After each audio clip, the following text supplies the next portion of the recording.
düşüncələri idarə edirik, yoxsa düşüncələr bizi? Bugün aktual mövzulardan biridir. Bir çox insan buna təbii ki, gülüb keçir, ciddi yanaşmır. Amma həqiqətən bizim həyatımızı düşüncələr idarə edir. Çox təəssüf ki, bizdən izinsiz olaraq və biz bunun qarşısında acizik və düşüncələri idarə edə bilsək, nələrə qadir ola bilərik və düşüncələri idarə eləməklə biz necə uğura çata bilərik? Buna sadəcə balaca bir eksperimentlə mən bunu sizə izah eləməyə çalışacağım ki, bunu sadə dildə başa düşək.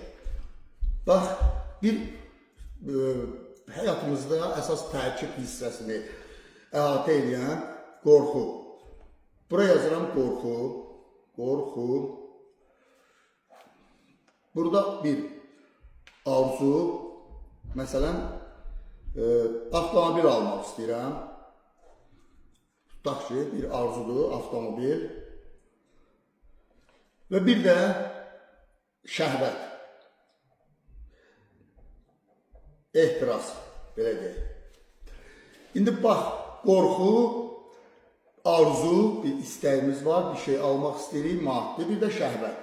Üçünün arasında düşüncələrimizi birinin üzərində fokuslamalıyıq və bu həyata keçsin. O bizim avtomobil arzumuzdur. Biz avtomobili istəyirik. Amma gün ərzində biz avtomobil haqqında düşünə bilirikmi? Yox. Niyə düşünə bilmirik? Çünki bu bizim avtomobil arzumuz şuurlu arzudur. Bəli, bu şuurlu arzudur. Amma qorxu, şəhvət bizim həyatda qal proqramımızdır. Bu şuursuz, şuurdan kənar baş verən hadisələrdir. Biz düşüncələrdən ibarət, bizim zənn elədiyimiz, amma bizə aid olmayan, yaşadığımız bu həyat boyu baş vermiş hadisələr, yaşadığımız təcrübələr, bizə genetik olaraq ötürülmüş məsələlərlə əlaqədar bu qorxu bizdən kənar daima aktivləşir. Şəhvət, ehtiras, bunu həmçinin biz idarə eləmirik. Bu da bizim həyatda qal proqramımızdır. Çünki biz yaşamaq, yəni həyatda qalmaq nədir? Yemək, qidalanmaq, özümüzü təhlükədən qorumaq və nəsil artırmaq. Bunun üçün proqramlı canlılarıq və bu nəsil artırmaq vacib bir şeydir və bunu da beyin belə kodlayıb deyə, bunu da biz idarə edə bilmirik. Arzunu isə bunlar kimi biz daima aktiv saxlaya bilmirik. Niyə saxlaya bilmirik? Çünki bunlar bizə hökm edir. Qorxduğumuz şey başımıza gəlir. Çünki qorxu bizdən icazə istəmir. Qorxu sözə, bir baxışa, bir hava şəraitinə, istənilən bir davranışa, bir avtomobilin əyləcinin səsinə, bir şaqqıltıya, hər bir ani baş verən hər şeyə bir digər canlılar kimi daima aktivdir. O aktivləşən kimi əsas şuura gedən, bir də mədəyə gedən yerdən qanı çəkir özünə və aktivləşir. Amigdala bizdən izinsiz bu şuurdan kənar baş verir. Həmçinin şəhvət və həmçinin bunlar həyatda qal şuurdan kənar aktivləşdiyinə görə biz bunları idarə edə bilmirik və biz onları özümüz zənn edirik və bütün həyatımız boyu özümüz də bilmədən bax bu şuursuz istəklərin, qorxu və istəyin təsiri ilə beləcə yaşayırıq, həyatımızı gedir.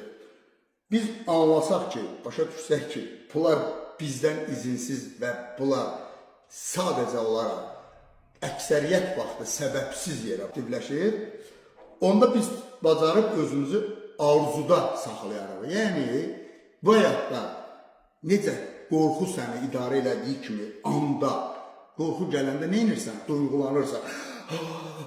Bax, qorxduğun duyğulandı və o anı onu şəkilləndirir.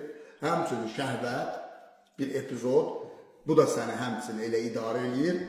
Amma arzu, bir avtomobil almışsan, oturmuşsan sükanın arxasında və gedirsən.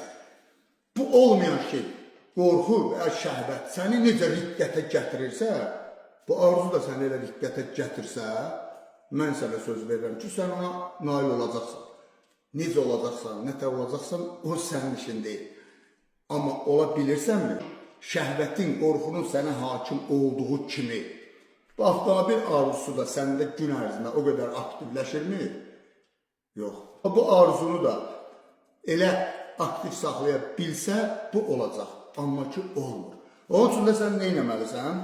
Şuurlu şəkildə bilməlisən ki, bu qorxu mənasızdır. Bu şəhvət həyatda qal proqramıdır və sən köklənməlisən. Məhz o arzunun üzərində, arzunu aktiv saxlamalısan və onu necə qorxanda səndən ixtiyarsız duyğulanırsan və yaxud şəhvət xatırlayanda bir şey, şəhvət anında necə təsirlənirsən, bunu arzunun da üzərində o cür aktivləşdir və o baş verəcək.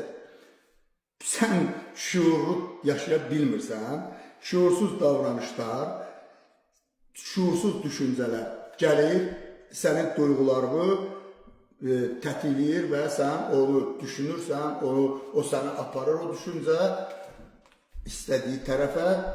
Bunlar səndə demək olar ki, əksəriyyəti baş verir, amma gəlirsən arzuya çatanda yox. Ona inana bilmirsən, onu aktiv saxlaya bilmirsən və o da baş vermir. Ona görə də şuurlu yaşamaq, şuurlu şəkildə diqqəti bir yerdə saxlamaq, bu sənin arzunun həyata keçməyidir, %100. Dəfələrlə sübuta yetirilmiş bir faktdır. Məsələ oradadır ki, biz düşüncələrimizə sahib çıxa bilmirik, onu özümüzdən qəbul edirik və onlar da bizi belə idarə edir. Özün özünə nəzarət edə bilmirsən. Belə. Arzunu da onların sırasında o qədər həyatda qal, o qədər vacib bir proqram kimi kodlaya bilsən, istənilən bir arzunu beyinə. Onda o qorxu kimi, bax bu avtomobil arzusunu da tez-tez xatırladacaq və sənin üçün onu həyata keçirdəcək. Bu qədər sadə.